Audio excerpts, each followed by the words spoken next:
Hello everyone, and welcome to 1v1 with Boss Rush Games. I'm your host, Celeste. Today, I have the pleasure of interviewing Logan Corkins, host of the LAN podcast and Trash Talk. Hey, Logan. What's going on? How are you? I'm good. Good to see you too. You've been part of the family for a few months now, huh? Yeah, since August. Has it really? Okay, it seems longer than that. I have to be honest. Yeah, it feels longer than that for sure. Because it's been since August. It's crazy, but yeah. Yeah, it's really nice to meet you because you have a lot of fun tweets on Twitter. Thank you. I mostly just, vent about how I feel about Mitchell Trubisky at any given point, quarterback of the Chicago Bears. But yeah. So are they your number one team or are the Chiefs your number one team? The Bears are my number one team. The Bears are my babies. Because I live in Kansas City, you kind of have to be a Chiefs fan. Otherwise, you get pelted with. No, I'm kidding. The Chiefs fans are the worst. But just being in Kansas City and growing up in this area, I have a love for the Chiefs. Obviously, it's gotten a lot stronger since Patrick Mahomes has become quarterback. But you kind of fall in love with the city when everything is going good. Well, congratulations on beating our butts, beating the Saints. Hey, yeah. You guys sticks to the wire, though. So, I mean, hey, and, Falcons did a real number this week. Oh, so, that's okay. The Dirty Birds can go away. Yeah, everybody wish that. Well, Logan, I first met you when Corey was looking into getting people involved with the Crossroads podcast, the PlayStation podcast. Yeah. We had a meeting around August, and now you've kind of become a jack of multiple trades with the network. Yeah, it's been kind of weird. Yeah, I started with LaRon, and LaRon and I built Crossroads. My schedule shifted enough where I couldn't commit to live shows anymore, so I had to step away from that. And I missed the Crossroads team like crazy. Obviously, bringing Austin in was a lot of fun, but working with LaRon and Nelly, two of my favorite human beings in the world. I love these two to death. We've had to bring them on a LAN party because it's like I miss hanging out with these guys so much. And they've been the absolute best. They're so fun. I love Nelly's laugh. Oh yes, that's the whole thing. Is like, how many times can you get Nelly just to lose it laughing? I mean, it's almost a game at this point. I got to guest a few weeks ago back on Crossroads, and I was like, I'm gonna mess with Nelly. That's the whole goal here. I'm gonna try to be informative on Spider-Man and the stuff I can talk about, but at the same time, I'm gonna just try to make Nelly laugh, and it was kind of great. It was kind of great. Well, let's talk a little bit about you and whatever you want to share with people. This can be a therapy session if you want it to be.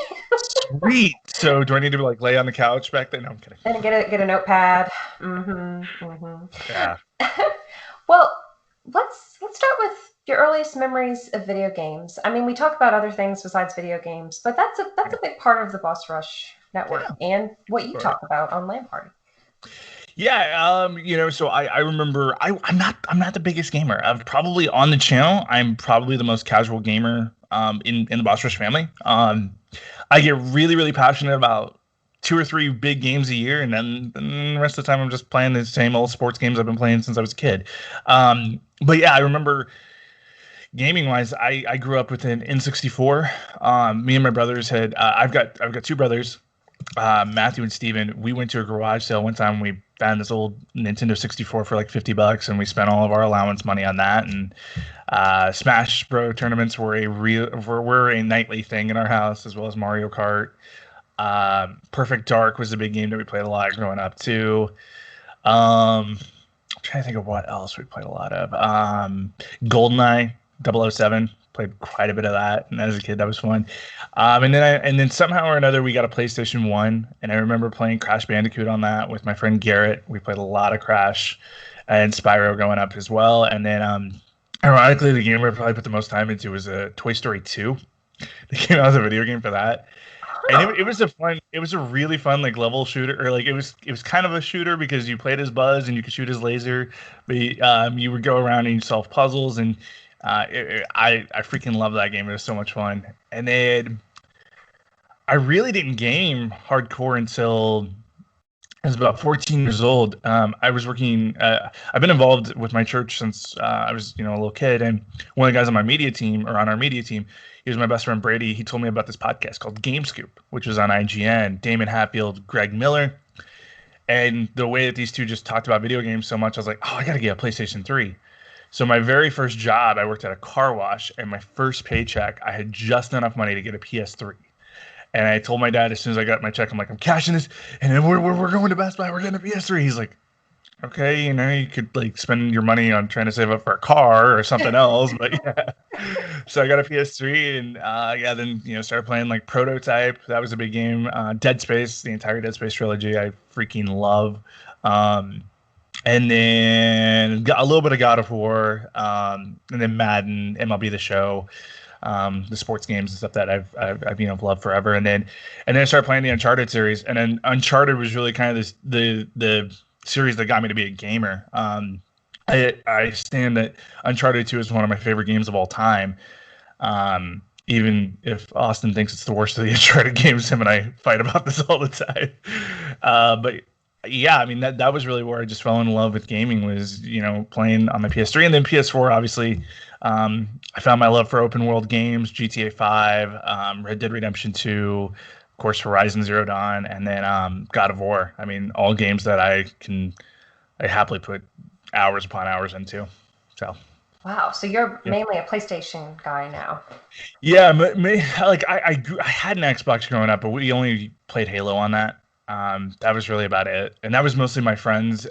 When we have like our Friday night sleepovers, that's what we played. But other than that, I really didn't. I like Xbox, but I've never like been. Oh, I'm such a big Xbox guy now. I mean, it's always been PlayStation. I always wondered that with the like, there's that weird, I don't know, friendly, vicious rivalry, Xbox versus PlayStation, and I always wonder what draws people to one system over the other. Is it the game series availability?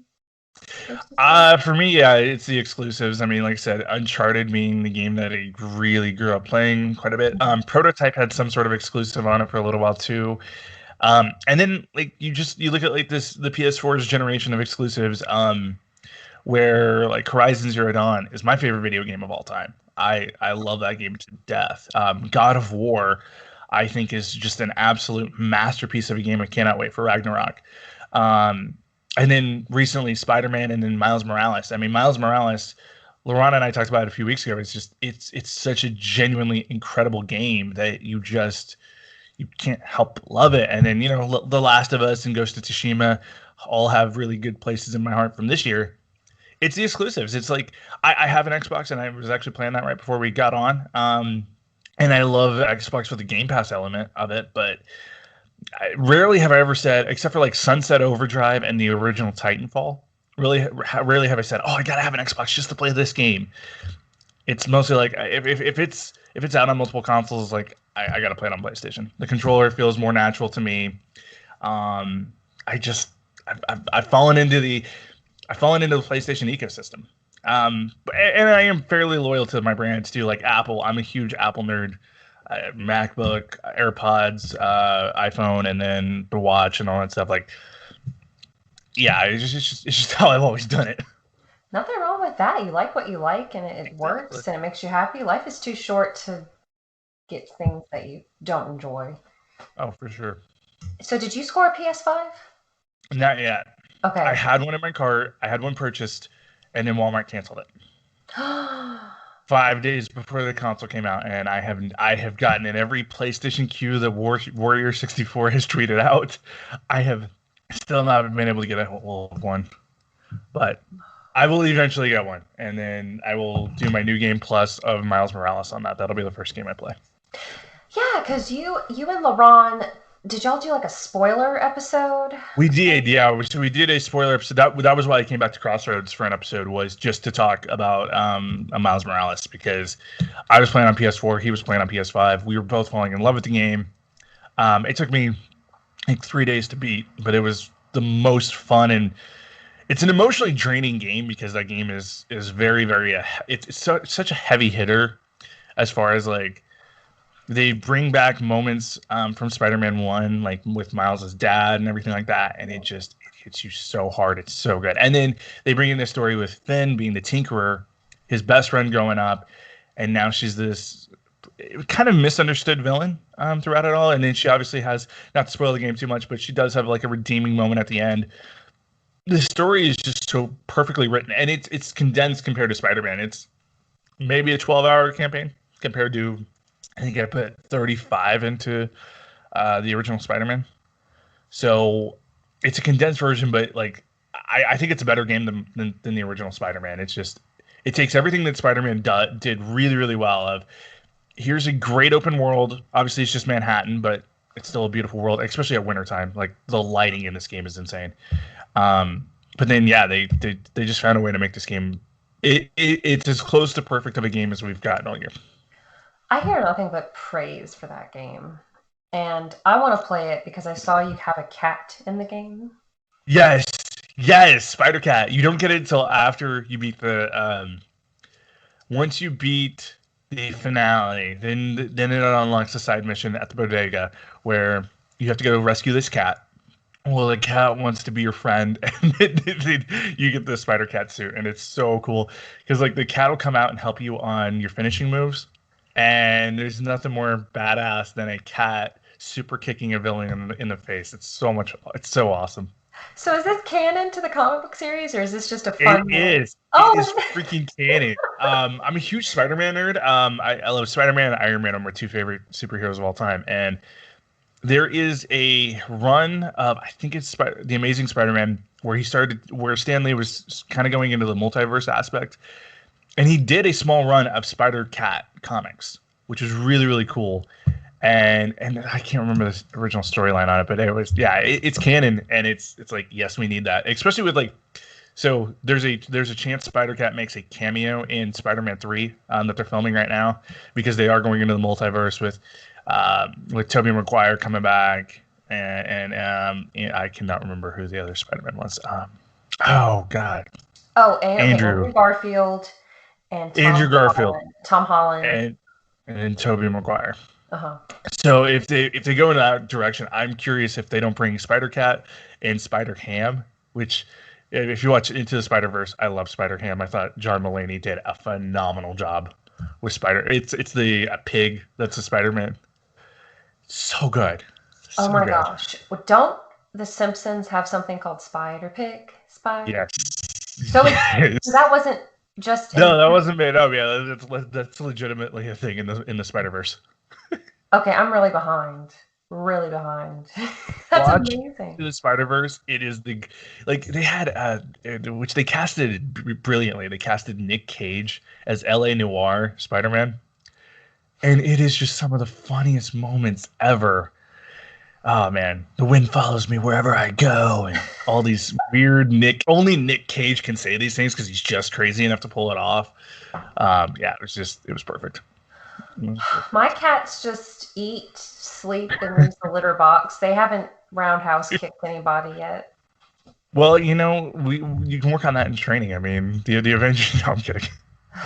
They're not declawed, so it might not go over so well Uh, for me. yeah, that might. Do you have any pets?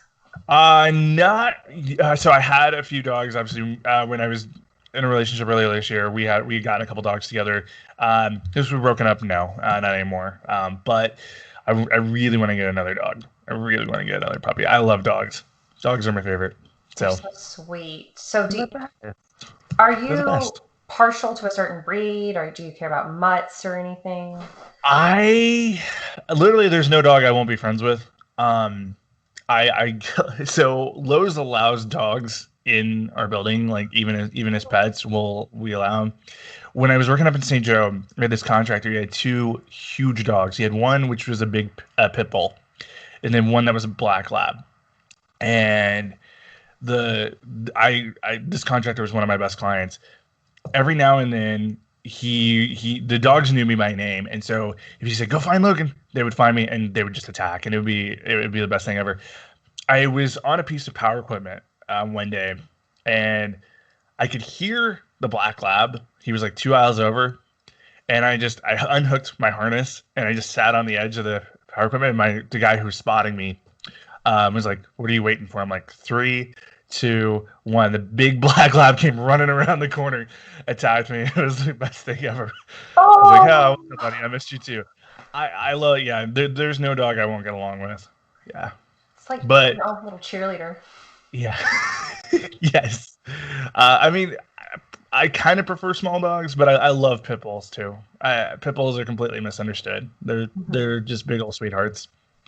My So neighbor, one of my neighbors has one, and it looks so cute. I love seeing his daughter walk the pit bull, and it just makes me so happy. Like I would love a dog one day, and now yeah, that I work from home permanently, I think it would be a little bit easier. But I don't know how yeah. my cats would react. See, Austin and his wife, they got a pit bull. I think it was earlier this year. Ellie, and Ellie's the absolute best. And every now and then, also just send me photos of Ellie, and she always looks annoyed at Austin, which I get that. But it's the best thing ever. He's It gonna really listen to is. this episode and be like, Oh, he "Dang." knows I talk shit about him all the time. Yeah, it's it's So you know. that's who Ellie is. I keep Yeah. hearing that or seeing that in our group chat, and I'm like, who's Ellie? I've never Allie's the quite. cutest dog in the world. Yes. Oh, have you had any other types of pets before? My little brother convinced my parents to get a guinea pig. That was the worst mistake we ever made. That thing smelled so bad all the time. Oh, Um, yeah, guinea pig, and then we had a dog sneakers growing up, and then when I was really young, I don't remember this dog at all. Charlie, that was my big brother's dog. Um, I can't even remember what breed he was, but yeah, we had a beagle named Sneakers for a while. He got really aggressive. My parents didn't like dogs in the house, and that was part of the problem. Like, if I had a dog, my dog would be allowed in the house wherever the heck he wants. I don't care on that. But yeah, my parents would leave him outside a lot, and it just didn't go well on that. But and then when me and my roommate right after college, we got a dog, Taco. He was the best. He was the best puppy ever. We couldn't, between me working nights and him working days. It wasn't really working out where he could go outside all the time, and so he'd leave messes all over the house, and yeah, it became a huge mess. But, that's the only thing, the potty training that would kind of make me nervous. yep, yeah, potty training's rough. I do admit I do like that about my cats that we can go, to a day trip or something, and hey, the toilet's right over there. Dogs be like, "Hey, the couch looks like a great place to pee today. Let's do that." Yeah. Okay, I just thought of this. This ties into pets and video games. And I want to know if you remember this. I know you're a little bit younger than I am, but do you remember cats and dogs with a Z at the end? And they were on the I vaguely computer. remember this title. Yeah. Yes, I vaguely remember this. Yeah, like you could play with them on your desktop. Like you could throw a ball, you could feed Yeah, them. I think my brother played this. I believe my brother was into this because there for a while my parents were like so against pets on every level. And then they've become that way again now because my little sisters are begging for a dog, and I thought about pranking my parents this year by getting them a puppy just to because Um, I know if my parents actually got one they would love it, but they're so hesitant to pull the trigger on it. But I'm like, the girls are going to be home pretty much. We think this entire second semester they're pretty much going to be school from home. So it's like, let them have a dog, and they have a huge fenced-in yard. It makes sense. But yeah, yeah, oh, I know it's hard. I had a professor who would after at the end of the semester he would host paper burning parties. Like he'd burn tests and papers, and right. he had snakes. See, I can't do reptiles. Reptiles freak me out. Reptiles. Ugh. Oh Ugh. yeah, he'd come to biology class with little corn snake wrapped around his head, but I don't know. I'm kind of nervous about. Yeah, snakes freak me out. No, no, no, Well, no. let's not freak you out anymore then. Well, this is something I like to ask people, and you can interpret it however you like. So, what are some of your favorite moments in video game history, whether that be the release of a certain game, certain console, certain Oof. commercial, um, something you just remember in your lifetime happening? One of my favorite things ever was E3. I believe it was 2016. Cory Barlog and God of War coming out and getting announced. And it was this big ominous opening, and nobody really knew what was going on. And that kicked off E3 that year for Sony. And it was such a cool moment of we've known God of War, we've played as Kratos the last three games. Here's a complete reinvention of him. And in that first shot, you see him with Atreus, his son, and it's like, oh, this could go places. This could really go places. And then there's an amazing documentary called Raising Kratos. It's on YouTube, where it's kind of the behind the scenes footage of how they made God of War. And that game almost didn't make the slate. Like up until a week before, they didn't know that was actually going to kick off E3 for Sony, because they didn't think they had a playable demo ready. They were so close on it, and they were playing around with it long hours. It was a little bit of crunch, but it was a crunch that everybody kind of wanted to be a part of because they knew that if they could make this happen, it would be a humongous thing for E3, and it really was the big news of 2000. I think it was 2016. It was either 2016 or 2000. Yeah, it must have been 16. But it was so cool there. I think also the build for Horizon Zero Dawn. I was at E3 in 2017, so I got to play the game on the show floor, which was awesome. Getting to be a part of that whole system, it was so cool. It was so unique. That was also the last year before everybody was allowed into E3.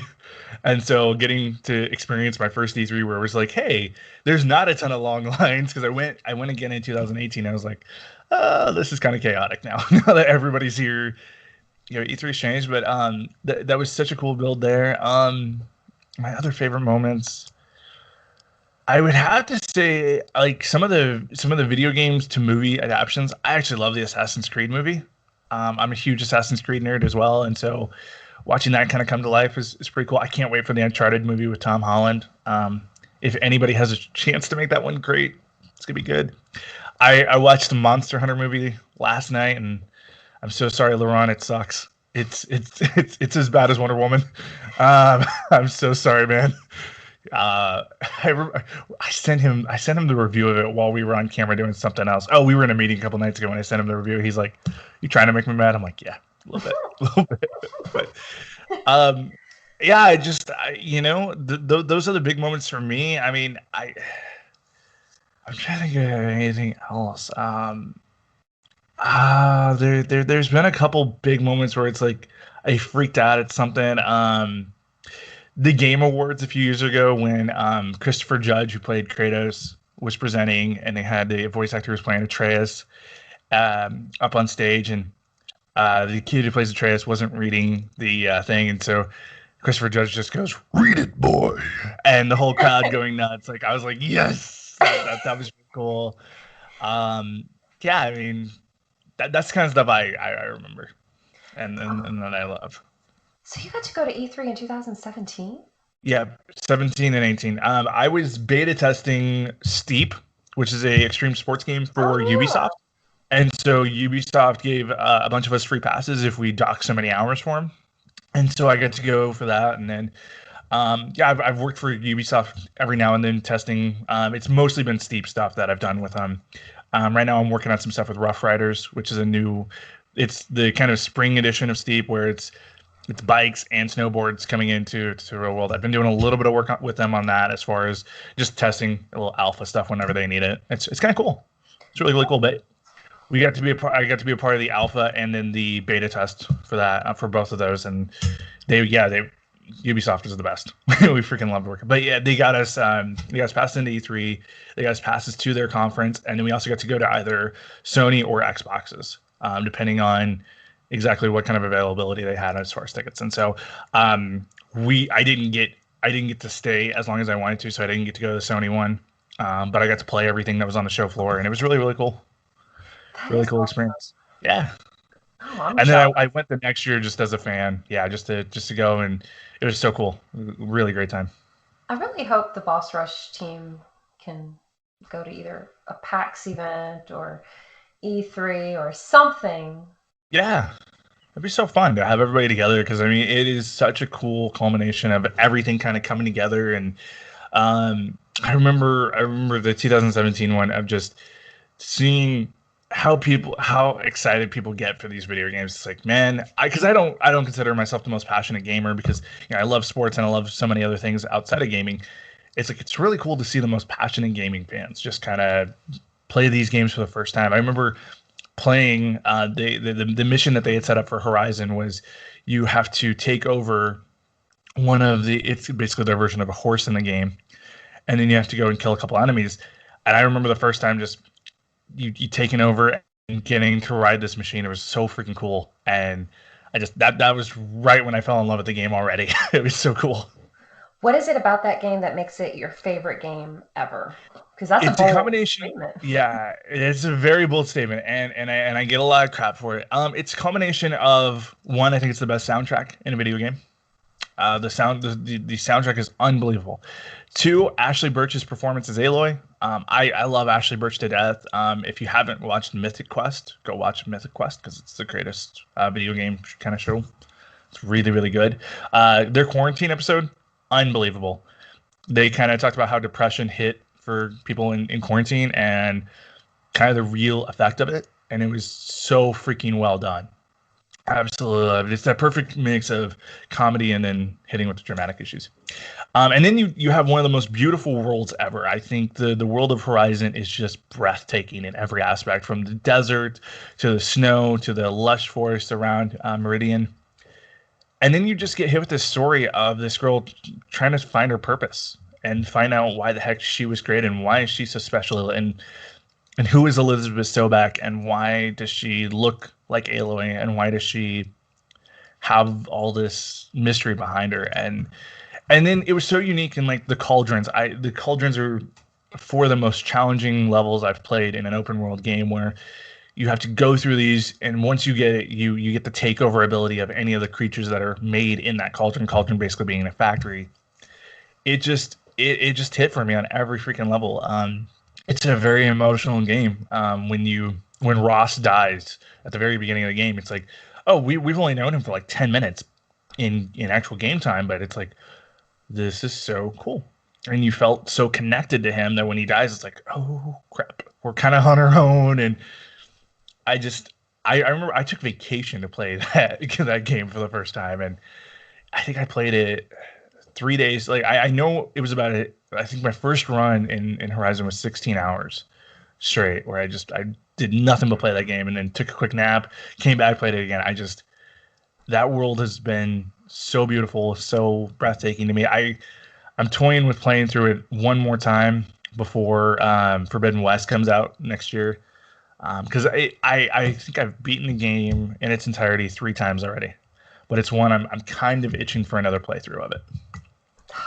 I love hearing people get passionate about games like that Yep. because they don't happen all the time. A game that No. you can sit down and play for hours upon Yeah. hours. Well, it's one of those games too that didn't have like a ton of glitches right out the gate. They didn't have controversy. They took their time with it, and it was kind of the rebound game for Gorilla. I played a lot of Killzone growing up, and so I loved Gorilla's mechanics and how they do everything. They kind of did a 180 on everything and created this big, huge open world, something that they're not really known for, and it just they absolutely nailed it on the head first try. So it was so cool. Do you think you'd ever like to write a video game, or do you like to write? I love writing. I absolutely love writing. I'm actually going back to school to finish my degree in journalism. I've got right now, so I have an associate's degree in broadcasting and communications. But I was working on my bachelor's degree when I left college. I was on a cheerleading and mascot scholarship, and then I tore my ACL, so I lost my scholarship, and I was like, I'll just take a few years off. A few years turned out to be 6 years, so now I'm going back. I absolutely love writing. I haven't gotten to write as much as I wanted to for the site, but the 2 big articles I've written for Boss Rush, three. Yeah, I've written 3. I've absolutely loved them, and so yeah, I would love to write a video game at some point. I've even toyed with, there's so many like lore and tales of like Destiny and Halo and all that stuff. I thought about doing one for Horizon because that's something that not a lot of people have done. And I thought, could I write a story about how like Meridian became a city and all the things about the Sun King and all that cool stuff? And I've toyed with it. It would be I just got too many projects right now to really do a ton of writing. Oh gosh, well, good luck to you with finishing Thank your you. degree. I mean, that's a big accomplishment. It takes a lot of time and dedication. Should take about 2.5 years because I'm gonna take the summer classes too. I'm only taking 2 classes because you had classes on top of a work schedule on top of a podcast schedule. It's like I have to have a little bit of time to make sure I stay sane enough to be able to do everything. So yeah, I'm only taking 2 classes a semester, but I'm really excited to kind of get back into it. That is awesome. That's a big goal. Yeah. But speaking of podcasting, Yeah. what made you want to start podcasting? And you've been doing it since before Boss Rush. Yeah, I've been doing it. We founded LAN Party in March 2019. That was when it kind of started. Um, I had done multiple shows when I was in college, and so like I said, I went to school for broadcasting. One of our class assignments was to create a podcast and to start doing it on a weekly basis, and that's where I came up with the idea for Sports Night, which was a show I did for about 2.5 years, and I loved doing it. It was more of investigative. It wasn't investigative, but it was like more serious sports journalism, which is what I was really, really passionate about. And I've toyed with bringing the show back to Boss Rush and doing that stuff. Um, I love doing that show to death. And then I took about 4 years off. Ironically, I met Austin through the Kind of Funny Facebook group. We started talking about Switchfoot, our favorite band of all time. And then we started playing a game called Anthem, the blockbuster of a game that was. But when we were playing Anthem, that's when he brought in his friend Nick, who's now one of my best friends. As we were playing, though, we were doing like mini podcasts where we were like, we were trying to get to know each other. And so be like, hey, give me your top 5 favorite horror movies of all time, or okay, what top 5 concerts you've ever been to? And we were doing these rankings, and we were getting to know each other so well, and there was already chemistry, chemistry that didn't necessarily feel like it was forced. It was just really, really natural, and we're like, and then I saw somebody posted a bracket online. It was Disney versus Pixar movies. And I was like, hey guys, what if we did like a test episode of a podcast and we tried this out? And so we called ourselves the 3 Bracketeers. And that's how LAN Party actually started. Was there's 3 dudes, and each week we would break down a different bracket. It would be Marvel movies, or it would be fast food restaurants. We did that. We literally did 3 episodes, and we're like, you know what? Let's just make a whole channel out of this. And then, yeah, the chemistry was there too well, and we kind of set out to be the channel that we knew we wanted to make people laugh. That's kind of something all 3 of us try to do as much as we can. But then we also wanted to be, all 3 of us have also struggled with, depression and anxiety in our lives, and suicide attempts and all that stuff. We wanted to be that place where people could escape for a little bit. If you need to just get out for a little bit, let us, 1, instill hope, and then 2, let's just make you laugh and kind of be that escape for a little bit. And that was kind of how LAN Party began. And for the first year, it was really just the 3 of us. And then we would bring in guest spots. And Lexa happened to be one of our favorite guest spots. She was on, I think, 5 episodes last year. And then we said, you know what? Coming up on our 1-year anniversary, like, we need to expand a little bit anyway. We had some different ideas for shows. Let's bring Lexa in full time. And Lexa's come in, and she has been such a perfect fit for everything we do. It's just LAN Party's really become like family to me. On so many different levels, just not just because I spend, Austin and I typically record 4 to 5 hours a week together. And then Nick and I, depending on the week, if we have rope talk that week or whatever, do another 4 hours. And so getting to know these guys so well over the last almost 2 years, it's just become such a big passion. And then, yeah. So, I know you love it. I know it's your baby. it's our baby. I love it to death. It's, and I think the best testament to it is like 90% of the episodes, I would say we don't have a plan for what we're doing. We just come in and like, we literally don't. Like we for a while we would come in like, hey, we obviously Austin and I met in Kind of Funny, so we're like, hey, if this is going to be like the Kind of Funny podcast, we each need to bring in topics.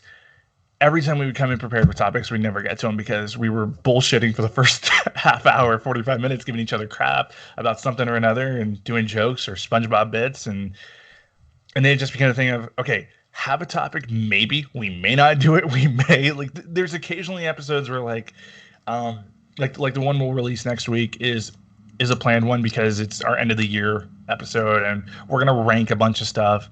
But yeah, rarely do we even plan anymore. It's just, hey, what can we think of on the spot?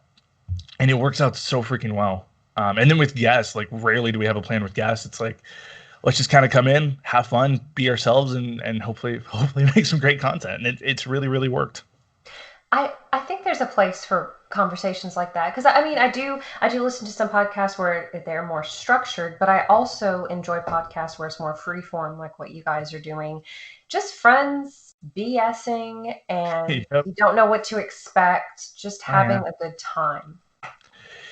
Yeah, and it just kind of stands behind our motto of, we want to be kind of hope, and we want to be able to just be that escape. And I think people kind of relate to that a little bit better. We've and then going forward after this year, I was talking to Corey a couple days ago. We're not going to talk video games because we're gonna switch it off where Boss Rush Games is the gaming side. We want to be the escape from that, and so it's like if you want to just come on and have a good time and hang out, we've got a great set of guests. All of January is fully booked now, which is kind of crazy. Wow. Good job. We've never been booked that full of people just saying, hey, we want to be on this. LaRon and Nelly are coming on in 2 weeks. We've got Josh Finn in 3 weeks. We've got an old college buddy of mine. He's coming back to do the end of the month. It's like we've never been fully booked for a month, but it's crazy because each week we get asked, hey, can we be on the LAN party? Yeah, sure. Come on. Let's have a good time. And yeah, it's been awesome. Kind of loving it. So just maybe this will be a silly question, but I haven't heard the term LAN party since my high school days. So Logan Austin Nick. Austin Nick. Oh my gosh. That was literally how it became. And then when we got Lexa, we were like, hey, it works because you have to either have the initial L, A, or N just to be in LAN party. It's just been a running joke. But we're like, yeah, Alexa works perfect. Oh my god. That's the whole. We were trying to do a pun because literally in our first 2 months, we got tons of messages on our SoundCloud of you guys don't talk about LAN parties at all. Well, that's not the reason it's named LAN party. It's Logan Austin Nick. We roasted a guy on air one time just because I this is like the 10th time he had messaged us about this. Dang. I'm like, dude, this isn't the content we make. This is us. And this is what the show is, and he's actually still listens to us. I don't know why. Is he trolling you? We thought he was. We totally thought he was, and then he's like, no, he's actually a fan, and he's given us topics and stuff like that, and he's really, really cool. But no, yeah, it literally just stands for Logan Austin Nick. We saw that, and then we're like, hey, we'll probably get some nerdy people who think that we're talking about something else. We'll kind of clickbait them into thinking it's something else, and it's kind of worked. Okay, that answers my question. I never would have thought that's why you called it LAN party. Well, and so when we came over to Boss Rush, I wanted to kind of explain that in a subtle way on the logo. So our logo's always been headphones and then just LAN party on it. And then I added the Lexa Logan Austin Nick right below it to hopefully people would put that together. That it's LLAN. Like that, and we thought it might work that way, and yeah, it's pretty cool. Okay, yeah. that is awesome. I never would have guessed that. But you do some other creative things, like you're really good with video clips. Let's talk about those. Yeah, animation has become a big passion of mine. I learned it in college, and then I'm a really big art nerd, but I can't draw for anything. I was probably the worst student in art class, but when it comes to digital art, I'm really good with that. And so graphic design was a huge passion of mine. I do on my Instagram, whenever I get time, I will make lyric graphics because I love music so much. And so songs that mean a lot to me, I'll put that in kind of an art. I'll kind of make an art style for that. And then Corey when I first came in, I pitched this idea of, hey, what if I started making animations? And he's like, well, send me a few. And I sent him a couple just mocks that I made, and he's like, yeah, we can use that. We can use that. And so All last week I was putting together the new anime one for Audio Sketch, which is a new show coming to Boss Rush January 30th. And that was really, really fun. I like to push myself in creative ways, and so like I'm really good with anything glitch oriented where I can make a logo kind of pop in, pop out, disappear, shutter speed. And then this year I've been teaching myself how to use lightning, how to create lightning in a 3D model, and then how to make it seem chaotic and kind of natural. And so a friend of mine taught me kind of the technique to use, and then I've just been honing it in ever since. And I've got a logo I'm working on right now. It'll probably be in the Boster's chat here in a couple weeks when it's done. But I've been playing with lightning, and it looks really, really cool when it's actually done. But yeah, no, it's something I love doing. Anything I can do to kind of push myself creatively and get that wow effect. That's the whole goal. I love the little clips that you've sent us just over the last few months. They're so fun, and I really love the Christmas animation that one I used the template on. I didn't have enough time to do it. I thought about I looked at a couple Christmas ones. The original Christmas one I had was actually lightning coming down and striking, and then a tree would come up. I just could never get the outline on the tree the way I wanted it to. So a friend of mine is like, "Hey, I have a Christmas clip. Do you just want to use it?" I'm like, "Yeah, sure, screw it." And he built it really easily, so where I could just slide in the logo, put a voiceover on top of it. It took all of 10 minutes on that one, but yeah, it's a really cool, like, he's insane at what he does. And so every now and then I use templates, but rarely anymore. I try to create as much original stuff as I can. That way it stands out, it looks more unique, and I can use it on, as a portfolio for jobs and stuff down the road. You never know where life's going to take you. Exactly. So even your hobbies could lead to something really big down the road. So I even put Boss Rush on my LinkedIn account. Yeah, I've been doing it too. I actually claimed that as my job instead of Lowe's. I do like Facebook and stuff like that. I'm like, yeah, leave Boss Rush Entertainment. Just let's go with that, and yeah, that's worked. Well, I'm sure you've seen on LinkedIn, it's slowly becoming Facebook-esque, and I can't stand it. So just some of the things I see people share. So I'm like, I'm going to share these 1v1s I do. Yeah. If people want to talk about, that happened stories, I'm going to post 1v1. Yeah, LinkedIn's a fun place. Oh man, that's a show topic for another day. But oh man, well, what program do you use for the animations? After Effects. After Effects. After Effects, and then occasionally I use Motion, which is it's made by the same guys who did, or it's an Apple-made program. When I'm doing big moving camera ones where like I position a camera and like I float it through like a 3D spectrum, I have to use Motion because that gives me the easiest camera controls. I will build the actual animation mostly in After Effects, and then I'll take it over to Motion just so I have a better camera to be able to play with.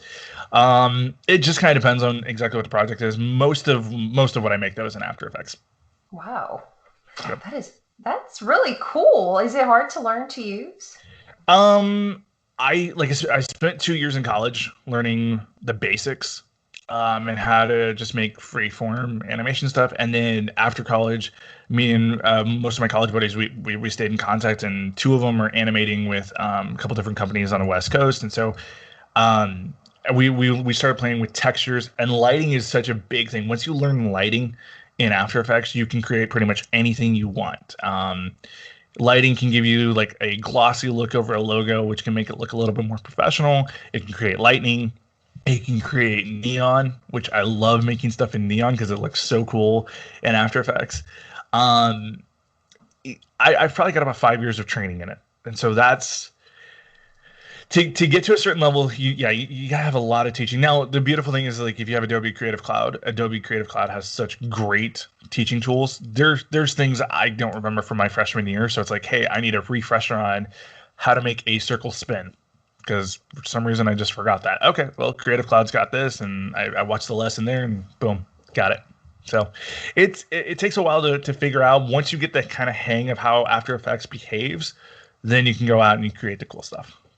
I would love to know what high school and elementary students are learning now. But obviously, coding. I Yeah. think that's the big thing right Coding now. is huge. Yeah, I need to get into coding more. I need to learn more. And two, I've also worked with churches pretty much my whole life, and so I was learning After Effects before I went to college. Went to college, got the actual training I needed for After Effects, came back, and then when you do it on a weekly basis, it definitely helps. Yeah, just that, and to learn those kinds of things so young. I remember computer classes in elementary school, early elementary school. We played Oregon Trail. Yes, Oregon. I remember that. Yeah, and had our floppy disk. Hey kids, if you're not sure what that save icon is, it's a floppy disk.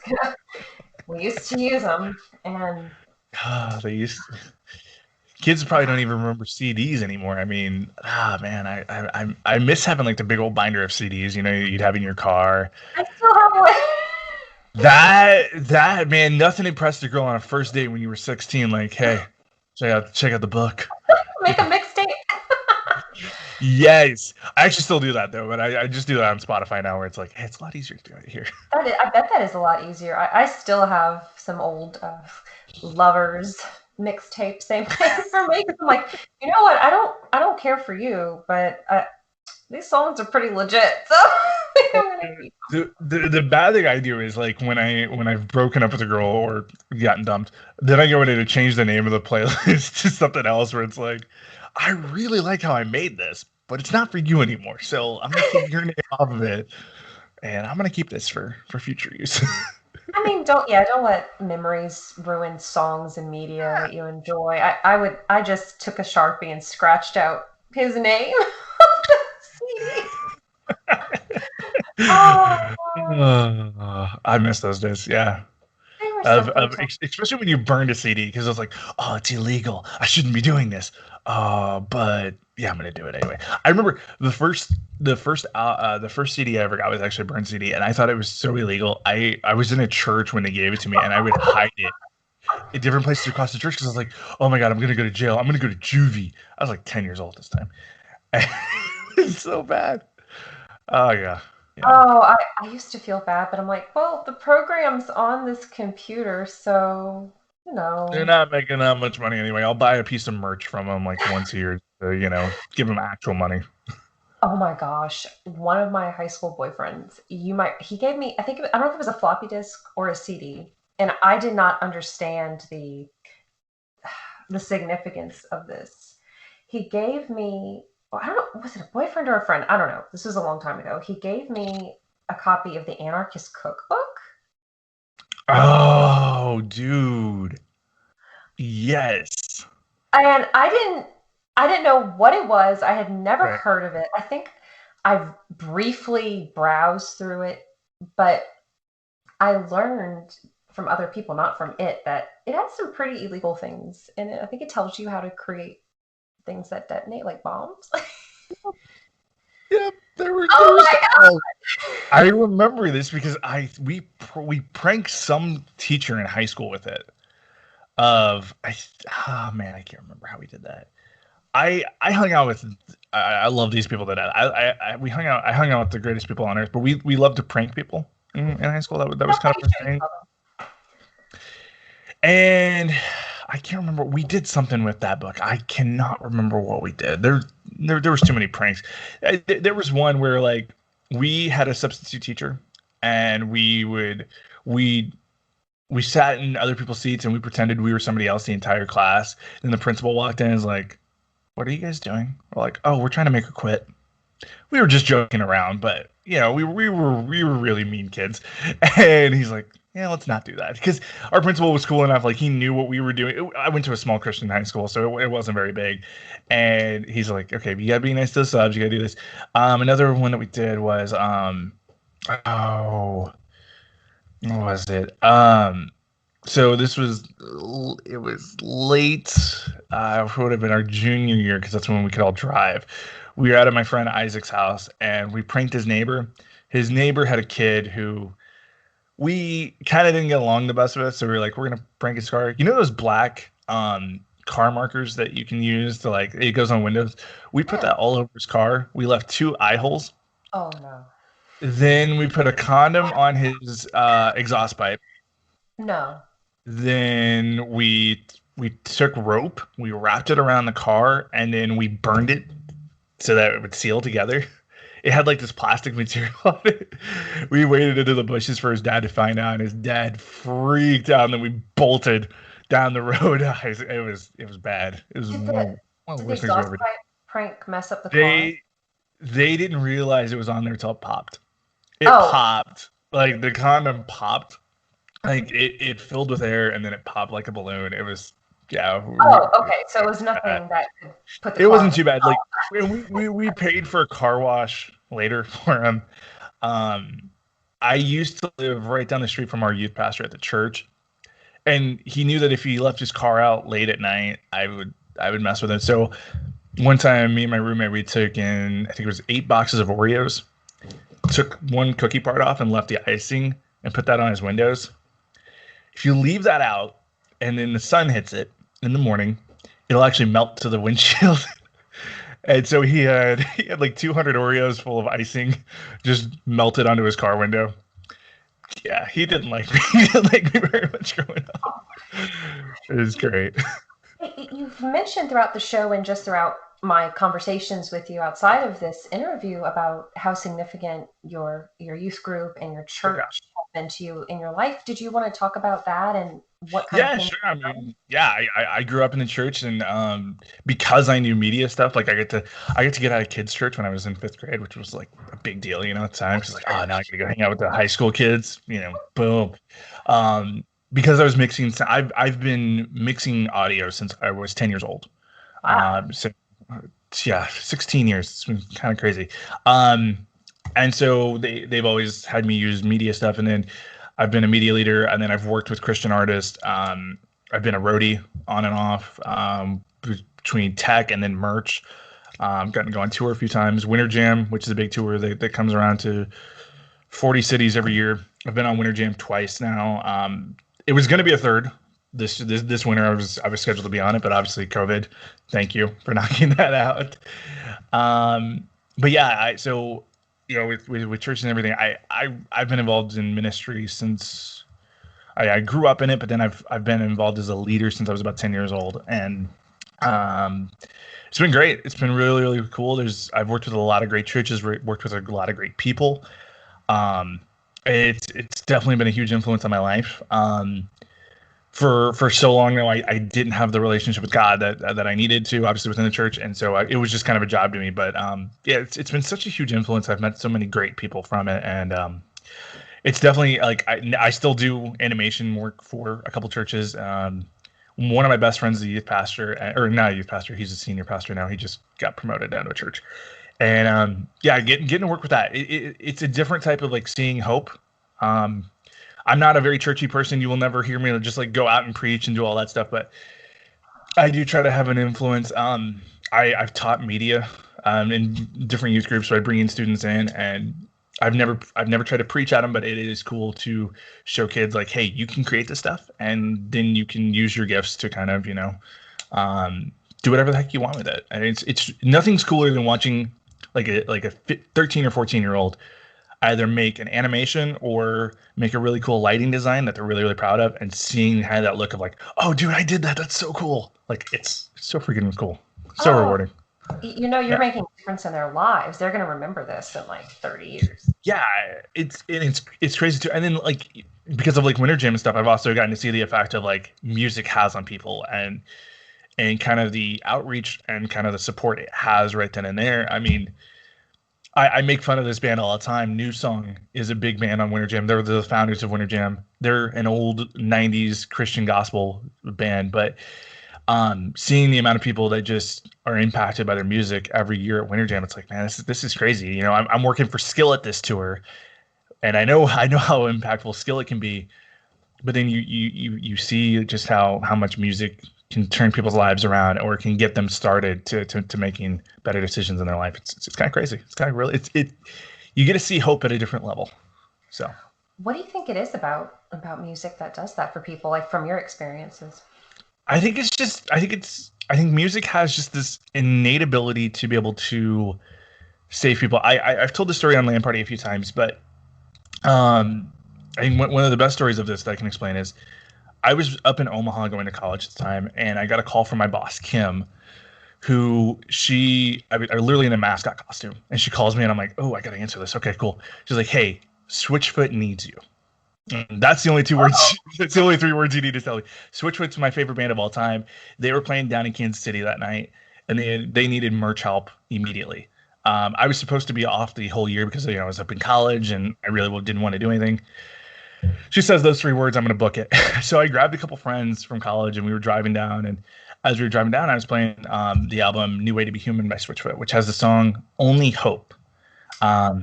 Mandy Moore has done a cover of this song that is amazing. My friend Jessica turns to me and she's like, this song saved me from committing suicide. I was like, wow, that's huge. That's powerful.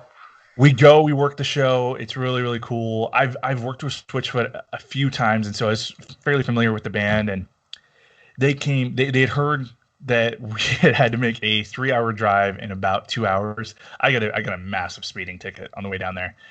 They had heard kind of what we had done, and they came back. They came over to the merch table after the show was over, and they're like, "Hey, we're thinking about doing an acoustic after show. Anybody want to come out? Let's give you a good time." I grabbed John Foreman, who is the lead singer of the band. He's also my biggest hero in my life. Like, this guy is just one of the most amazing human beings on the planet. And I pulled him aside. I was like, hey, can you play Only Hope for my friend Jessica? Like, it helped her from committing suicide. He's like, yeah, man, I got you. And John tweeted out that he was going to do an after show, which he was doing there for a really long time. I got to experience one right outside Fenway Park in Boston. Show I'll never forget. That was one of the greatest concerts I've ever been to. It was just an acoustic after show right by one of the most historic baseball parks in America. It's really, really cool. So there was about 30 people gathered around by the bus.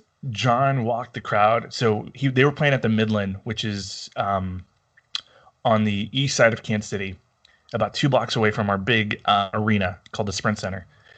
He's like, hey, we're going to go walk down to the Sprint Center. So we go walk down to the Sprint Center. He sits everybody down on the stairs right outside there. And he just starts playing on his guitar, and he's like, you know what? I can't start until I see. And he finds my friend Jessica and points to her. He's like, that girl. He's like, I don't know who you are, but you have friends that care about you. And if music has ever helped you, and like if a song I've written has saved you from committing suicide, like that's all I can ever ask. It's just to be able to spread hope. I was bawling my eyes out. That night really just kind of showed what hope kind of looked like. And every show I've worked, there's always a moment or two where somebody will come, especially it happens all the time at merch tables, of somebody being like, oh my God, I gotta have this shirt because this band has saved me from this or saved me from that. And I think music has this way of reaching people when they're desperate, when they're alone, when there's nothing else they can turn to. People will turn to a song, they'll turn to just a moment in music and be like, that's what saved me. And I think that is such a huge impact. I don't think we fully understand like the catalyst that music is for hope in the world. I have something I want to share with you. You might have seen it. I tweeted it. It's about how important it is, how important the arts are. Mm-hmm. I'm going to send it to you because it's just one of those things that it was basically the gist of it was, if you go to the hospital, you're hoping that your physician has been trained to do whatever operation. Right. And it was a note to music majors, and the person, I guess, was a director or a conductor, and he or she was saying, there's going to be someone who comes into your concert hall who has their heart is heavy, their mind is confused, and how they feel after your performance is solely on you and how well you hone this craft. And it's just a beautiful recognition of how important the arts are. I know that not that STEM is not important, science, technology, and math. We need that. I think everything absolutely.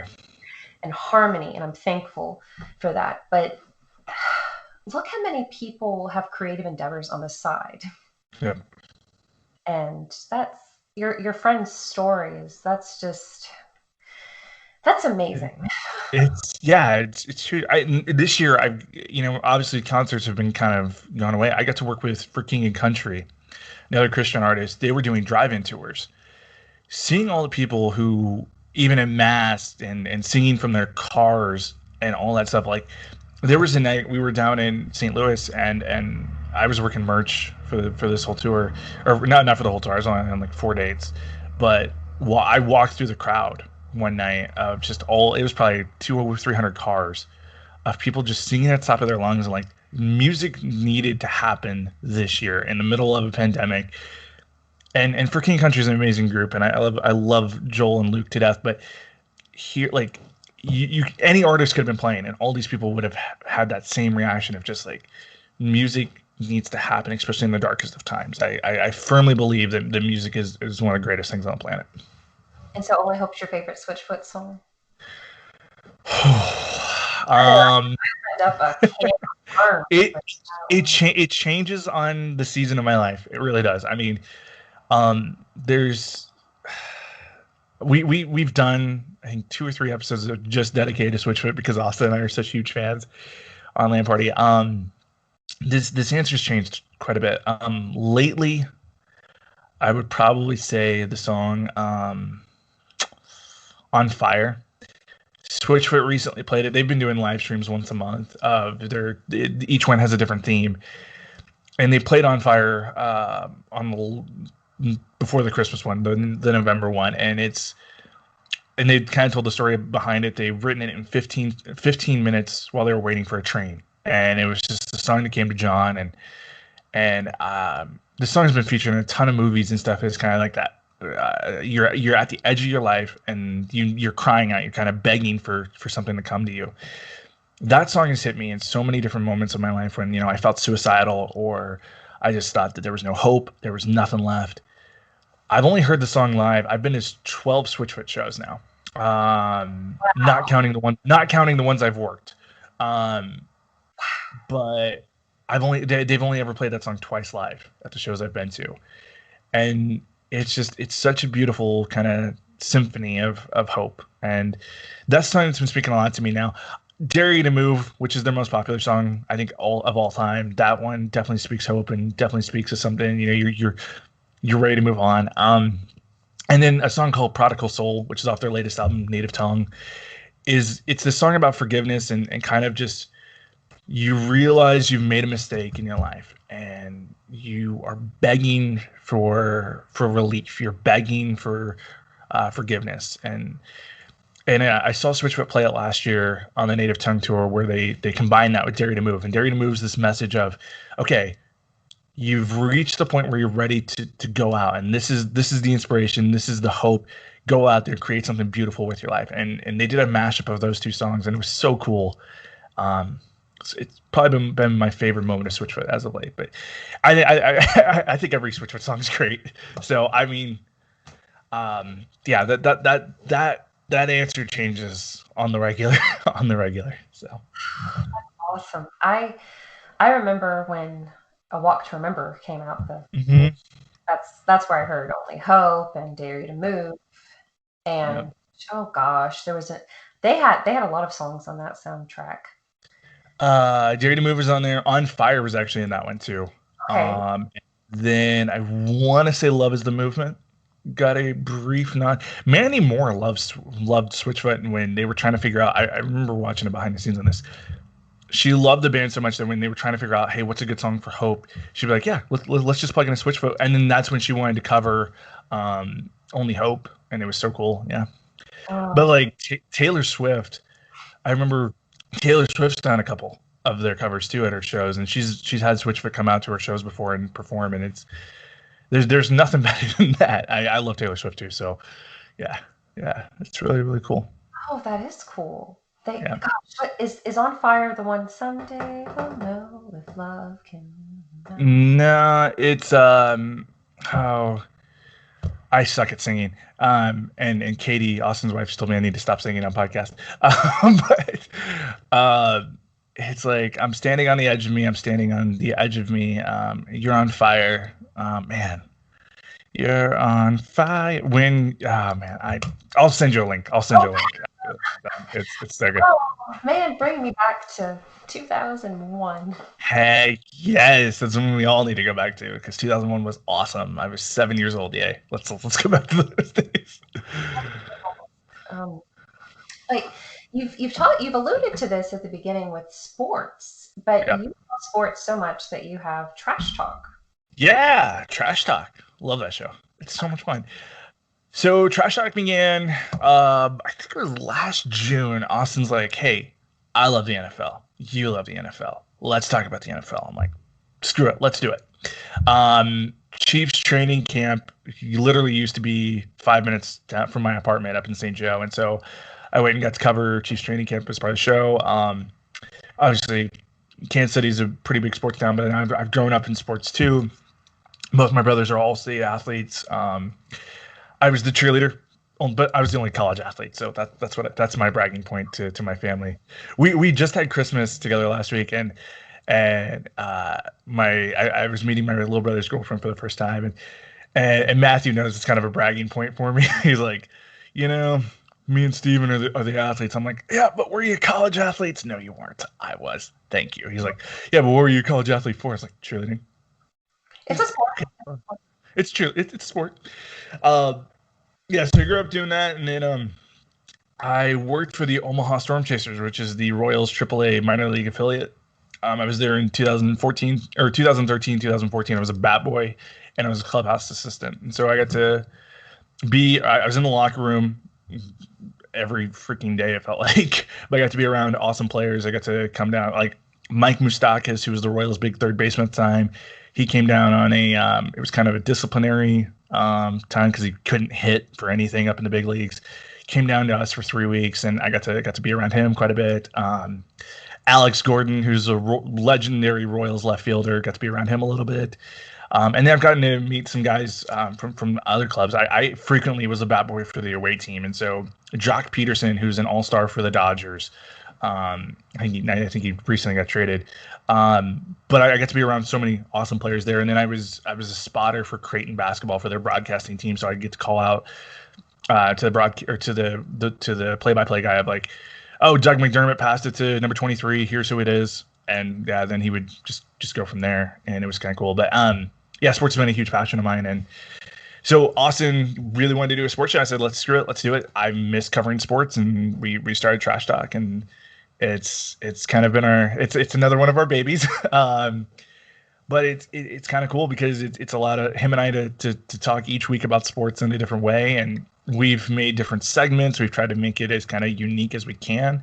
Once the Super Bowl ends, normally we would be taking a break.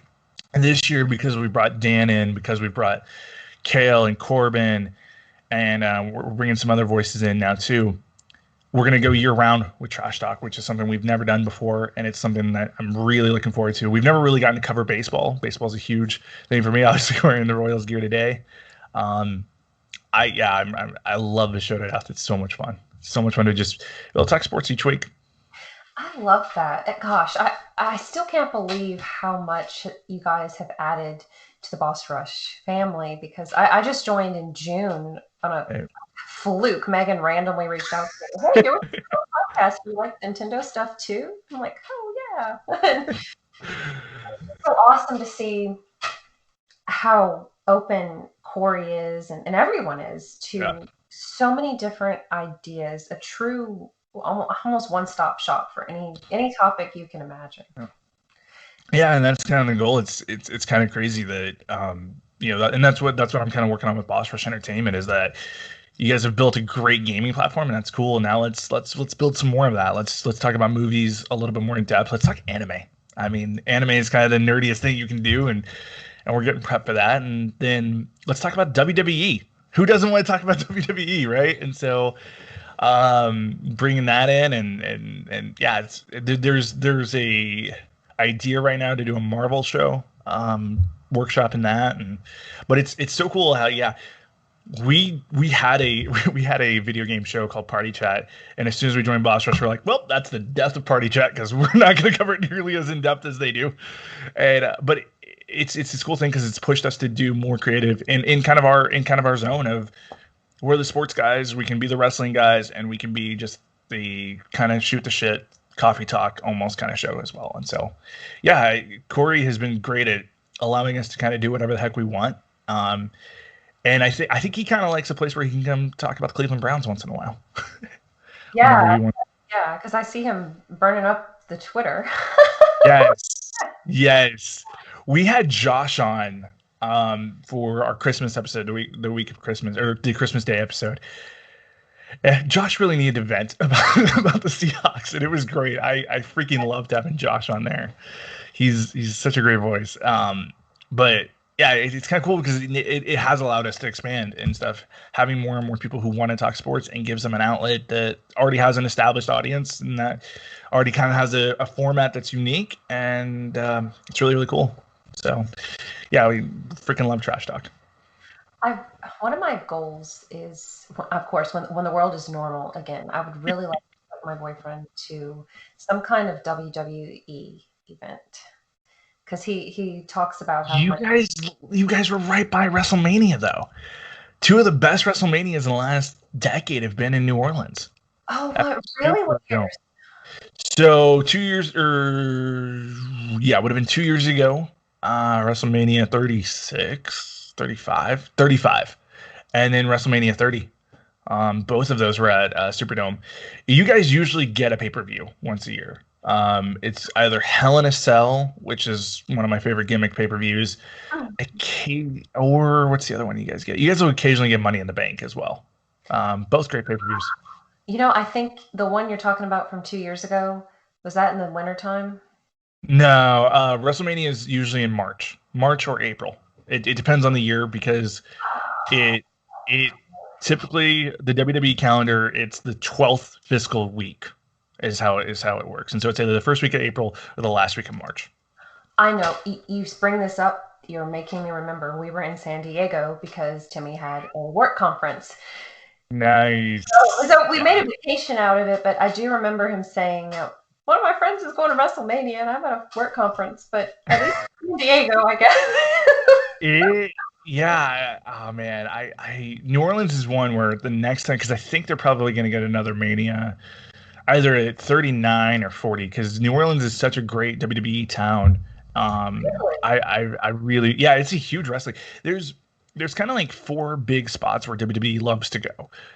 Brooklyn, New York is a humongous wrestling spot. The Barclays Center has become a foundation for SummerSlam. So each year WWE has four big pay-per-views. We call them the Big Four. WrestleMania, which is the biggest show of the year.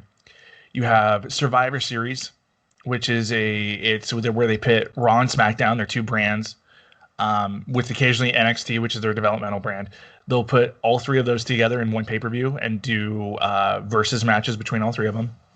And then SummerSlam, which is the kind of, for the TV guys, it's the end of the season. So it's when they're getting ready to start a new season.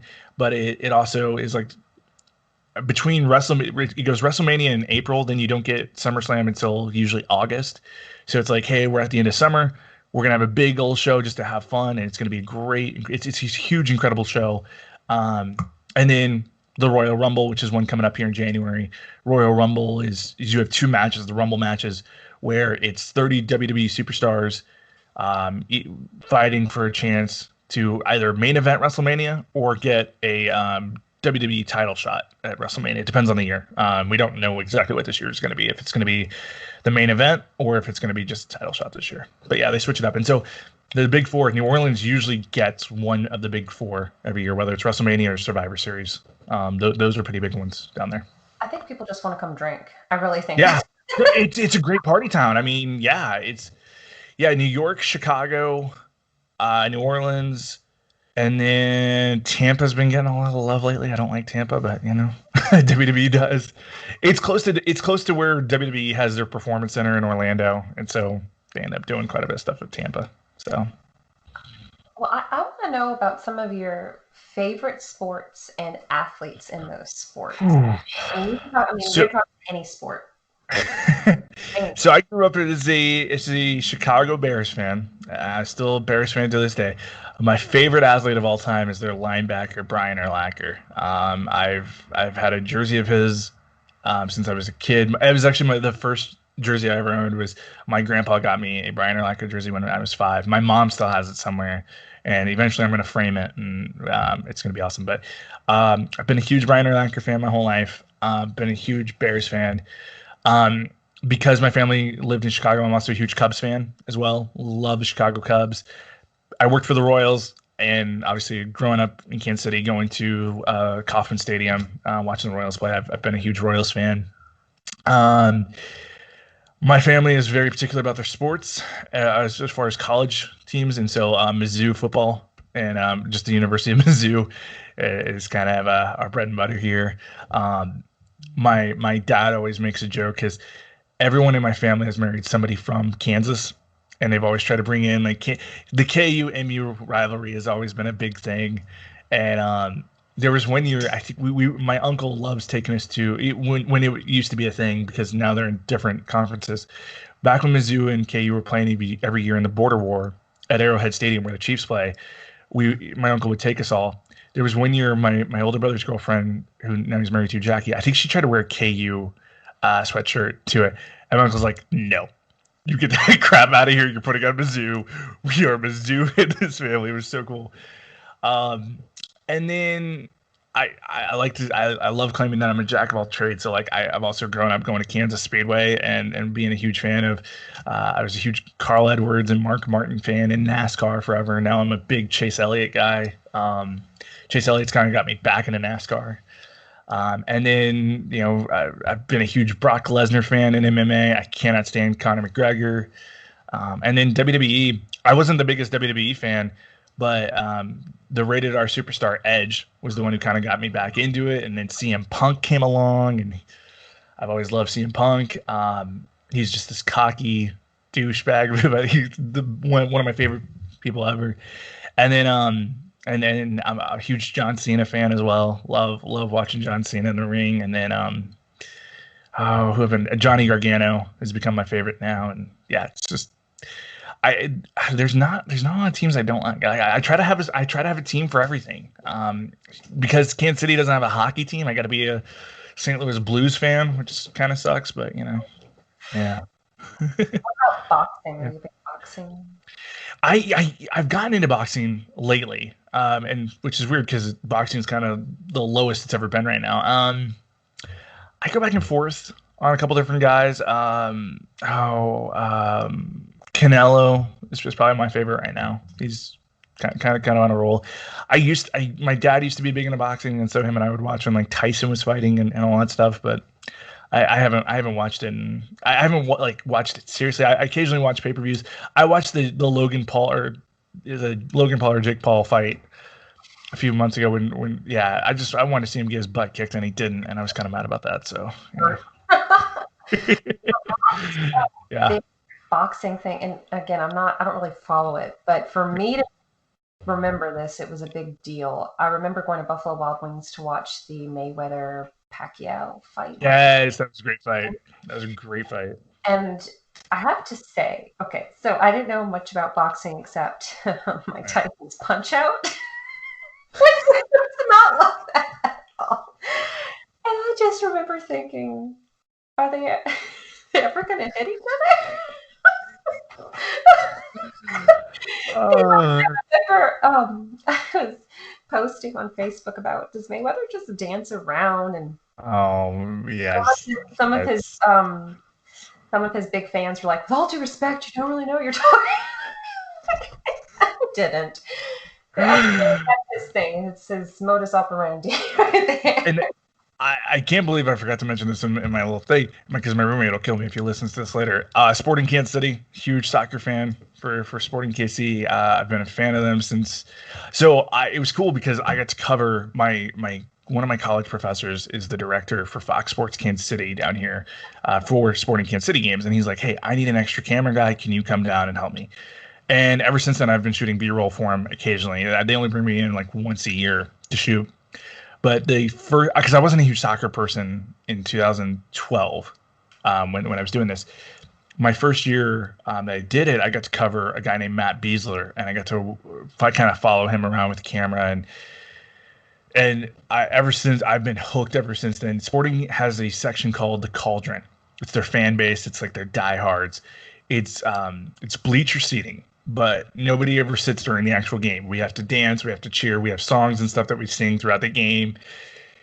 We jokingly say in the Cauldron that we're a drinking team with the soccer problem because everybody gets super drunk. Boulevard Brewing Company, which is a huge brewery up in Kansas City, yeah, they'll give us free kegs occasionally. And there's a thing called Blue Hell Lemonade, which is just blue Syrah or blue vodka or blue raspberry vodka with, I think it's 7 Up or something like that. But it's become the drink that everybody goes for. There's only like 1,500 people that can sit in this section, but every single game it's loud, it's crazy. People are it's general admission, so you have to get there early. We have a tailgate before that all the Cauldron members go to, because if you're a season ticket holder, you go there too. And it's been such a huge family of just crazy ass people in Kansas City. But it's cool too because like we also work with the Victory Project, which is the Sporting Kansas City Charity Foundation. And so we will go out and we'll volunteer with the Victory Project.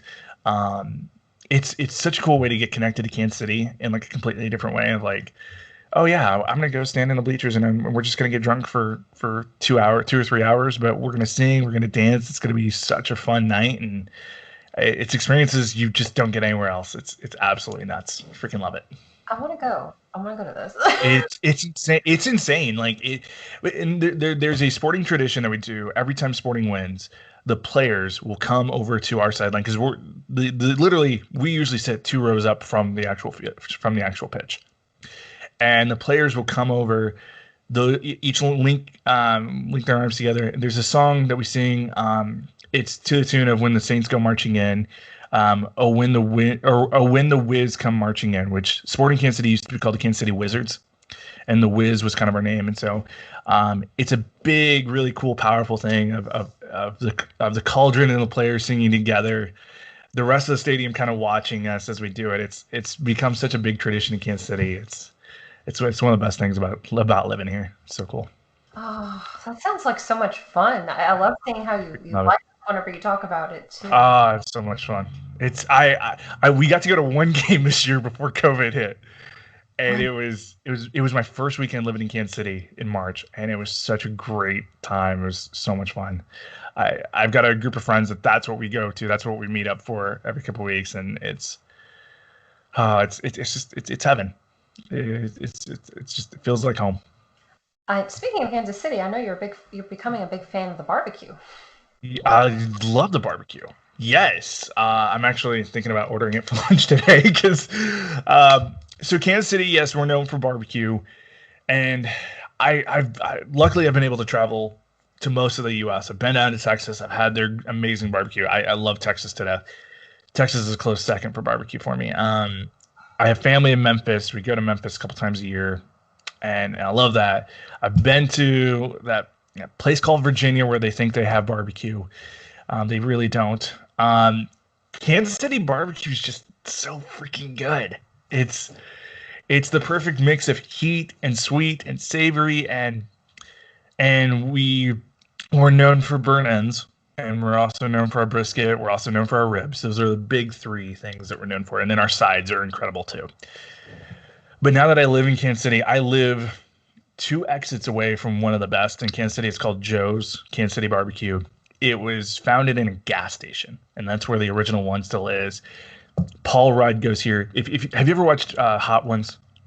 No. Watch Hot Ones because Paul Rudd was on it, and Paul Rudd's from Kansas City. Same with Jason Sudeikis, Ed Koshner, Will Ferrell's got ties here too, and literally Paul Rudd's parents live here in Kansas City. They actually shop at my Lowe's store.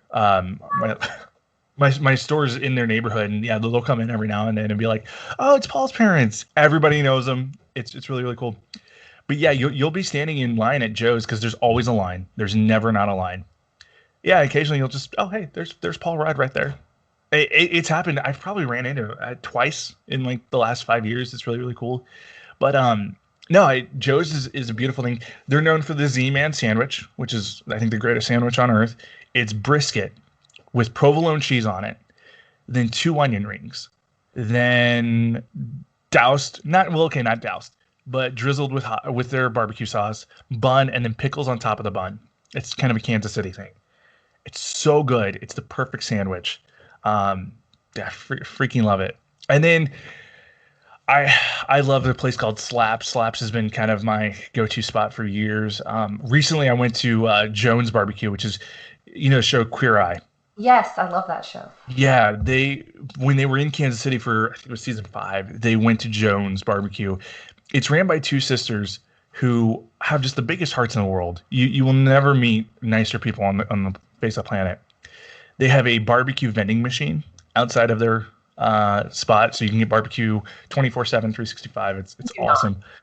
Yeah, I actually went and got it on my way to my brother's house for Christmas. I was like, hey, I'm really feeling like I need a pulled pork sandwich, because they keep it steamed, so like the food's not hot, but it's warm enough that you can eat it. Yeah, they have a barbecue vending machine that they fill with like a half rack of ribs, pulled pork sandwiches, their sauces, all that good stuff there. Yeah, there's so many. That show sounds like it saved their lives. Oh, it did. It totally did. It was so cool. And there's always a line there too. It's the smallest barbecue joint ever. The actual restaurant is maybe 15 feet wide by 10 feet deep. You can't actually go in, but they have like a patio. And everything's smoked that day, which is really, really cool. It's so good. But yeah, Kansas City barbecue is just it's perfect. It's the perfect food, and the sides are. There's nothing like a good mac and cheese. The place I love, Slabs, does this twice baked potato casserole that is just on a different level. It's so good, and like Joe's is known for the best seasoned fries in Kansas City. They're unbelievable. Yeah, that's my version of comfort food. And barbecue just is. Because I will take ribs over anything any day of the week. Give me a nice big old thing of ribs, your burnt ends, and that's my comfort food. Now, do you like to make your own barbecue sauce, or is there a certain brand that you? I love Joe's, specifically for sauce. I love Joe's. I love Slab's hot sauce, but they don't bottle it. So certain places that are a little bit more popular do bottle it. Jones and Joe's, they both bottle theirs. Same with Arthur Bryant's and Gates. Those are kind of the big heavy hitters. I do make my own. I think everybody in Kansas City has their own barbecue recipe, and it's a little bit different. Everybody adds just a little, but it's all molasses based. That's kind of what we're known for, is being molasses or ketchup based. I make good sauces either way out of those two. And then it's just, what kind of spice do you want it to have? Do you want it to have that kick? I think a traditional Kansas City sauce is actually sweet based. So you're going to have brown sugar in there. A little bit of just pure cane sugar is not uncommon either. I think that's how Joe's does theirs. A little bit of cayenne pepper just to get a little bit of warmth in there, but not be hot. Everybody's got their own tricks though. And everybody thinks they're the best. We have the Grand Royal, which is our big barbecue competition. It's out of Kansas Speedway every year. It gets in like 100,000 people over a 3-day weekend, and it is just a pure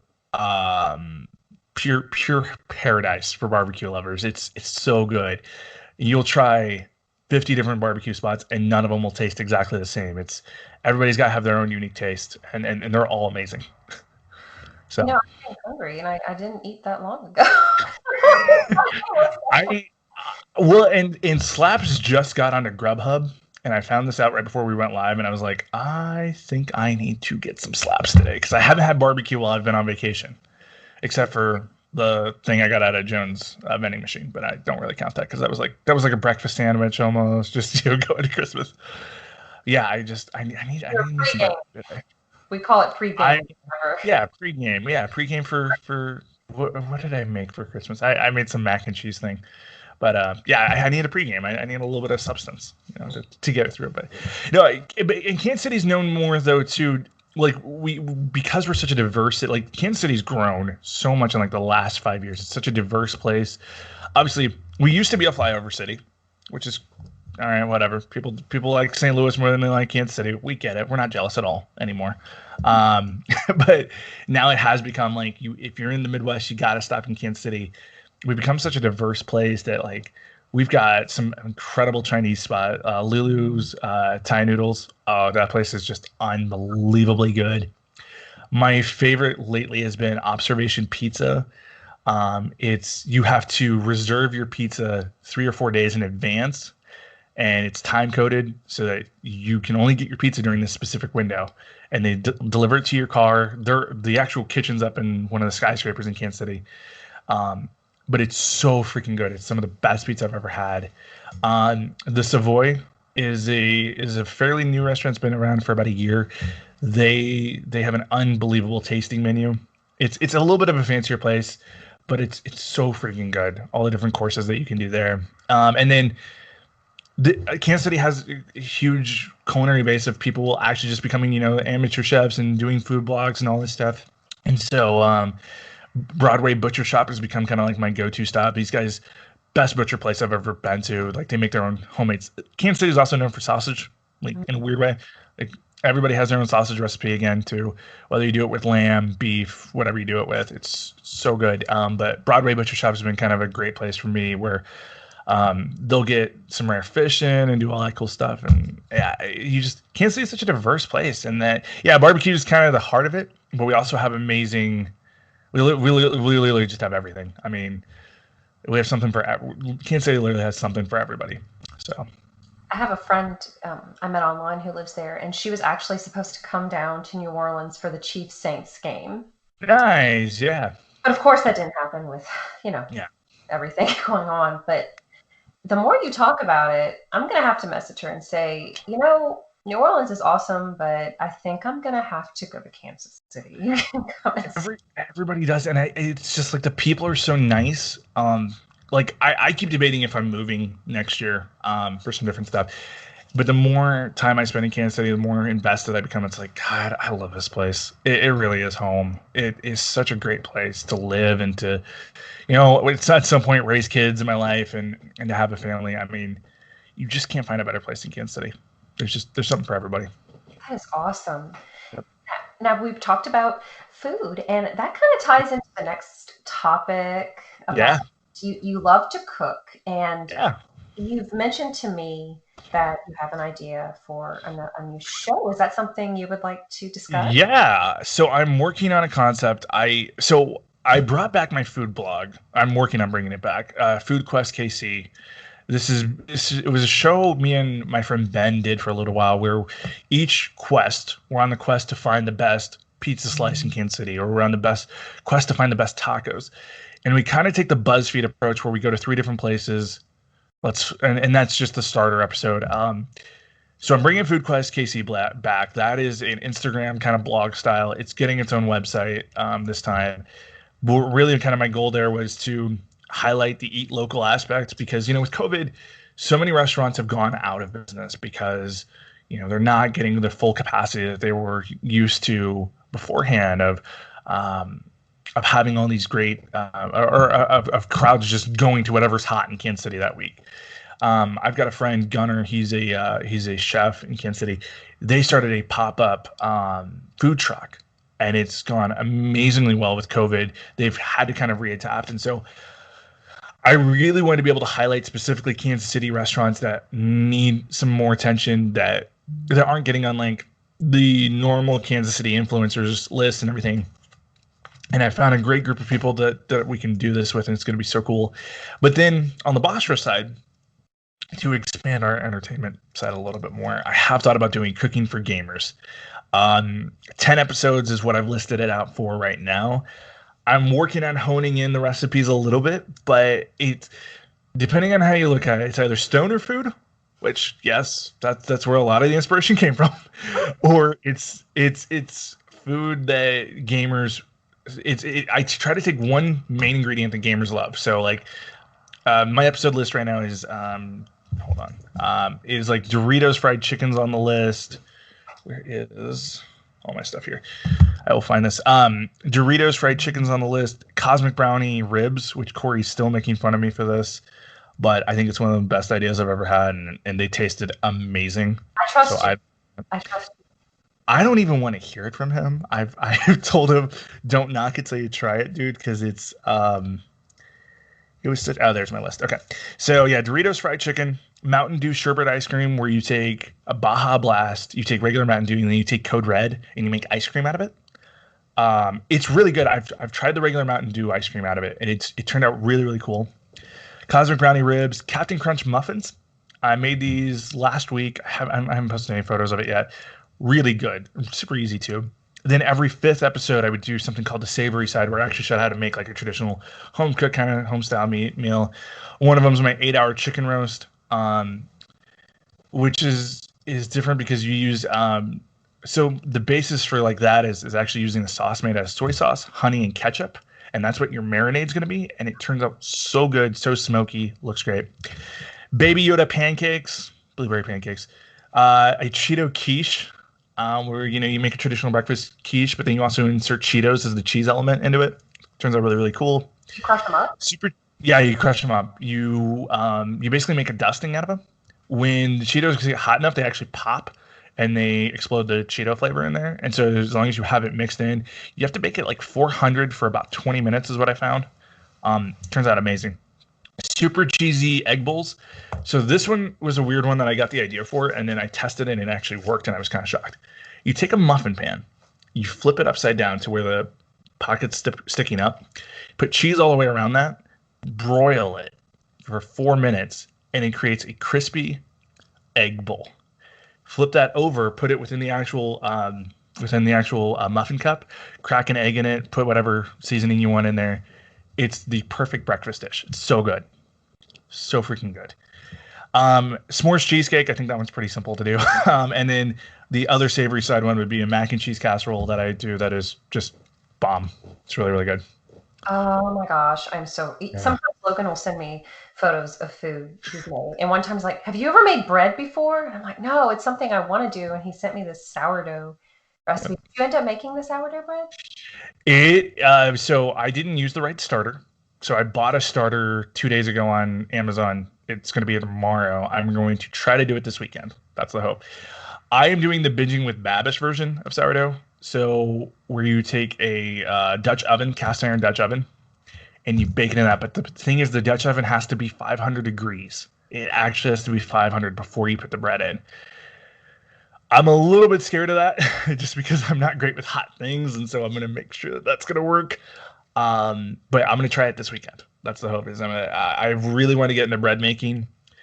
Who's that chef that I use? Josh Wiseman. He's Mhm. on. He's an incredible bread baker, and I've watched so many of his videos. But his ones with Babish, Binging with Babish is one of my favorite shows on YouTube. He makes some weird stuff like that, and I really want to try his version. I also wanted to use. Do you ever watch Good Mythical Morning? Rhett and Link.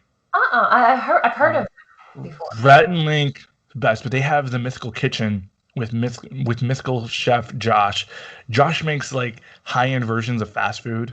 So like he made a $500 McRib a couple weeks ago. It was so cool. But he's got his own cookbook. Yeah, he uses some of the most outrageous ingredients in the world. It's so cool. But he also does some different bread baking techniques, and I want to play around with a couple of different ideas, and that's what I'm gonna try this weekend. I got the weekend off. Aside from football on Sunday, I can make my weekend pretty wide open. 'Cause, So yeah, you sent me the recipe, and I'm like, this is an all day, if not 2 day affair. it's 2 days because you have to do the starter in one day, and then you do a lot of the folding and the different technique stuff because it's really simple as far as the ingredient list. You have to have a better starter than what I tried to make. The starter I made sucked. Um, but once a lot of it's just folding the bread in different ways. It's a lot of technique more than it is anything else, and that's something I need to get better at anyway as a chef. And so I think it's a great time to practice and kind of learn those skills. Do you have a bread machine? I do not. I am thinking about getting one on the off chance that I can't make this sour. I'm gonna if this sourdough works the way I think it will, I probably won't. But if it doesn't, then yes, I will buy one just so it's easier and quick and easy. Because like I make Amish friendship bread around the holidays. That's a big one I always make. Oh, it's so good. Um, I pretty frequently make like banana bread, anything sweet bread. I love doing, but I've never been able to master sourdough, and that's one thing I really want to get better at. That one, I follow Jenna Fisher on Instagram. Yes, She's The big into Office. bread making, and I've watched her journey with different breads, and I think sourdough is her big challenge. Yeah, it's that perfect combination of technique, but then the finished product. It's getting the air pockets. That's so hard, and that's where the technique comes from. Is you have to have a bread that can open up and be airy and light enough, but then still get that rustic texture on top. That's the trick. I, So I ask about the bread machine because we have this cookbook. It's a healthy cooking, and it's by Dick Logue. It's called 500 low cholesterol, or cholesterol free foods or whatever, and they're very delicious. They're tasty, but he has a whole section, a whole chapter devoted to bread baking. And so I'm like, oh, I want to bake some bread, but I think almost all of them call for a bread machine. So I was wondering if you had ever used one and if it's worth getting. I haven't used them, but I my mom I think used to have one, and she used to use it all the time. She would for a while we weren't getting store bought white bread. My mom would just make a loaf about once a week, and it was great. We loved it. I want to get to that stage because, like, as COVID's kind of gone on, it's kind of taught me that I'm trying not to go to the store as often if I can, and so being able to make stuff at home and do that. Like I typically have muffins made once or twice a week around a morning for breakfast, and then there's at least snacks and stuff throughout the day. That way we don't always have to go out to the store. I try to go to the store maybe once a week, if even that anymore.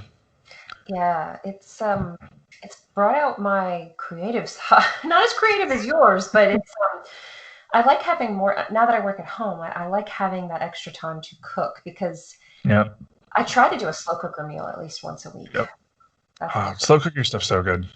Do you have a favorite recipe? Probably my 8 hour chicken roast. Mm. That is just so good out of the crock pot. So good. Oh my gosh. Well, Yeah. Logan, I don't want to keep you from your barbecue, but I looked at it's It's like the I lunchtime. didn't realize. Yeah, I didn't realize we've been going an hour and 45. Dang. Time flies. Um. You're having fun. Yeah. Heck yeah. Logan was my secret Santa, you guys, too, and he got me an eShop gift card. So thank you, Logan. It's Hey, no problem. No put problem. Shout out to Dan for getting me the what was it? It was like the tiki bears thingy. That was really cool. That was it really good. so good. I loved how we only had three people in Secret Santa. It's like, and it was like, well, okay, I know I got Celeste, and then that means Celeste has Dan. Dan's got me. It was kind of funny. I don't know if Dan told you, but I got him from his wish list. It's Trivial Pursuit, but for millennials. Oh, nice. Yeah. So are you in our same generation? Are you considered? Yeah. I mean, I'm 26, so I'm Okay. technically a millennial. I'm technically a millennial. Yeah, you're on the tail end where Thank God I'm not Gen Z. That's all I can oh, say. it's I think Gen X was saying the same thing about us. Well, thank God we're not millennials. At least we're not boomers. Yes. Oh man, Uh, I can't wait to see what we do when we're at that age and what people are saying. boomers are gonna have to have PlayStations and Xboxes, and then when our generation gets up there, it's like, yeah, I'm just gonna do my run through of Uncharted 4 for the 50th time. Ed will still be in there at some point saying, "Well, Paper Mario was the best game of 2020," and do it all over. Oh, that's gonna be the best thing ever. Can't Oh wait. God, if only all of you listeners could see our Boss Rush chat. It's the best. It's It's sometimes so entertaining. sometimes I'm scared to get involved because it's not bad. I'm making it sound like there's bad stuff going. It's really funny because people get really passionate about their opinions. No name calling, nothing mean. It's nothing negative at all. It's just people can keep going. Well, like, I have my phone out on my desk at work all the time, and because I usually text my contractors. It was a couple weeks ago. It was during the Avengers debate that was Oh, going on. I got like 50 messages in like 3 minutes, and my boss is like, "What the heck is going?" I was like, "It's the Boss Rush chat." He's like, well, "Why do they need to message that much?" I'm like, "It's Ed and Laron. They're talking." He's like, "Well, go in there and settle it." So I messaged a few things that only edged it on even more. It was great. oh, it's so funny. It's so good. Logan, where can people find you on the internet? Uh, yeah, you can find me at Logan Corkins on Twitter, Snicker Club on PlayStation and Xbox, and then yeah, LAN Party. Anything LAN Party oriented, find me. It's gonna be cool. Is there And anything then anywhere else? watch as we unload more stuff on Boss Rush Entertainment. It's gonna be cool. We got some new stuff coming. Is there anything else you'd like listeners to know about? Listen to Rope Talk because we're the best freaking wrestling podcast ever. We're great. That's all I can say. Awesome. Well, Logan, I really appreciate your taking time on your vacation. No, it was a pleasure. It's something I've been wanting to do for a while. Thank you for having me. It's so cool. Oh, absolutely. Well, everybody, please check out Boss Rush Network. Boss Rush. I think network is the proper term now because network is the current term. Yeah, that's like Logan was saying. We have Boss Rush Entertainment. We have Boss Rush Games. You can find us wherever you listen to podcasts. If you want to see our faces. Well, by now, I'm assuming if you're on YouTube, you've seen our faces. But we are on YouTube if you want to see the live recorded, you know? But thank you so much for listening. Thank you, Logan. Until next time, see you guys later. Bye.